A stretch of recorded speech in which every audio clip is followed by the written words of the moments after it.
what is your understanding or your truth, and we all know truths can change anytime as we experience more and learn more from each other. But what is your truth? What is the human experience that you're going through? What do you think it is? The human experience I'm going through at the moment, at this time, is to be a shadow person and a real person. The shadow person, to me, is the person on earth. The real person is consciousness. Wow, what an analogy. Go, girl. So the shadow, oh, sorry, my phone's just gone. I won't go set. That's okay. Well, guys, as you can tell, this is reality we're in, and the phone is going. I've muted my phones. I would do that. She's now going to tell them all to piss off. I'm doing a podcast. So we'll just wait for Faye to come back. Oh, it's got to happen in the UK. The Americans always get it right. They switch off their phones. We'll just wait for Faye. I'm really sorry about that. That was a shadow person deciding to come in. You know what? I so relate to that. I've just told the audience, Anyway, it doesn't matter what I've said to the audience. You'll see it. Yesterday, I thought, when I do this interview, I must remember to take the phone off the hook. I just said that. Yes. I just said that. I just said to the audience, hello, look at me. I muted all the phones. I did that prior going on a podcast. But it doesn't matter, Faye. I think that's good in a way, because as I'm talking about consciousness, yeah, the human side of it doesn't connect in that way. The human side of it still carries on. The earth still evolves. Yes. We're still doing the washing. We're still getting the dinner ready. We're still having the G&Ts. That's it. And the phone's still ringing. Yeah. But I do apologise for that. There is no need for an apology. There is no... Who said... Where did the belief come from? You can't have a phone call coming through. It's just... Forget it. It doesn't matter. We're just having a conversation if we would, and the phone rang. So it doesn't make no difference. However... As soon as I mentioned the shadow person, the phone rang. We're not digressing down that road, not on this podcast. Let's pull it back.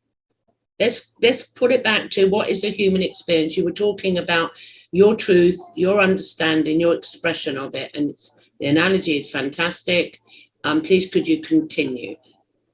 The thing is, it's like I find the contact since I had my experiences is it's like, the only way I can explain it is it's like inspiration, it's like thought coming in, it's like a whole book being opened, but there's nobody writing it, there's nobody reading it. So would you define that as, within your analogy, the shadow being and the true being, which is consciousness? So would you define that or not as this is occurring, as Robert's, changing our language, even though he can't speak Italian himself, he called etchings. Yeah, you know about that.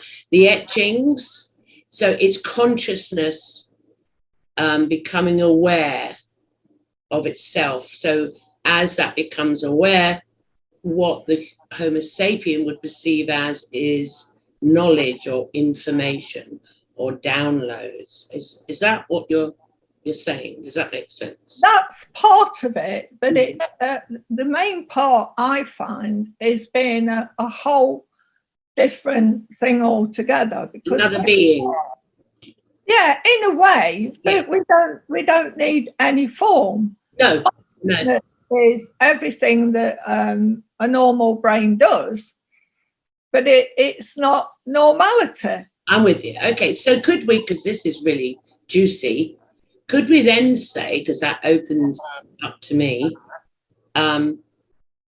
it's consciousness, and it's like another being. Could we also look at that as it's the human being and the shadow being, as you call them, coming together as one and making that new being? Well, once you have a UFO close experience, you always say that we're all one. Everything is one. Nature's all one. We're part of nature. We're part of the universe. So, yes, it is one. But the consciousness is a different concept altogether. Absolutely. I'm totally because it's like a train can go along a track, an old steam train, and it's chugging along.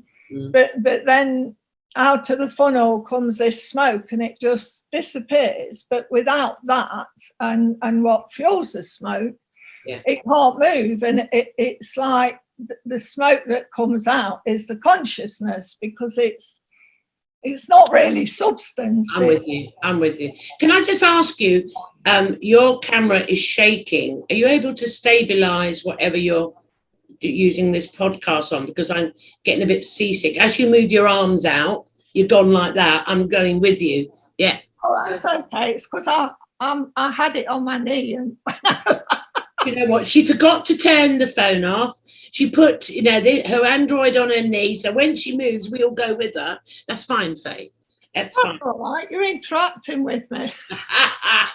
She's going to start. She's not as gentle as she makes out, guys. This little old mature lady, not old lady. This little mature lady. Okay, so I'm loving hearing your personal truth. It's fantastic. I want you now to tell me, coming from that perspective, what is the human experience about then? The Homo sapiens sapien experience about?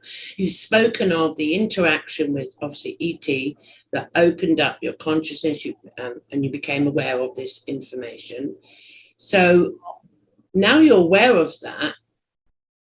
What is this human experience? What's it about? Well, what is it about? What do you think? I think the human experience is about evolving, and as we evolve, so consciousness becomes more of the beating heart than what the human heart is. Oh, how lovely. That's lovely. Why can't I say profound and deep, sentiments like that? And anyway, I like it. Do go on. It's because, we have to have the human experience to be able to welcome in consciousness. If consciousness just came in without the human experience, we would be lost. Because you couldn't have a conscious experience, whether good, bad, ugly, without consciousness. So yes, it answers itself. But that's a really beautiful analogy, Faye. I like yours. Oh, thank you. And it's better than Robert's as well. Yeah, let's pick on Robert Day today, can we? No. Okay, on that one, let's take that and merge that into, if I asked you, who are you? Who am I? So if you said, who am I? Who are you, Faye? Consciousness. I don't regard myself as having a body. A body is just a vehicle from the earth. Can you tell that I like that answer? Not that it matters if I like it or not. I resonate with that. That I resonate with. That is coming from my perspective of non-duality. I like that. Okay. She's just said it like that. Simple. Right. So now we're going to the next area. We're carrying all this with us to go deeper down the rabbit hole. Why are you here? But a deeper perspective, not a surface. Why are you here? You consciousness in the shape and form of a Homo sapiens sapien. Why are you here? Well, I believe I'm here to actually have a human life. but I also am here to expand my human life. Wow. So that it blends in with everything else that just is just. It's just being. It's just it. It. You know, it's when I pass on from this life, my consciousness will expand even more, and I will experience other things, and whether it's other planets, whether I'm an ET or whatever I am, I don't have to have an image. There's no reason for me to have an image, but in order, it's like an actor, in order to be part of the play, I have to wear the costume.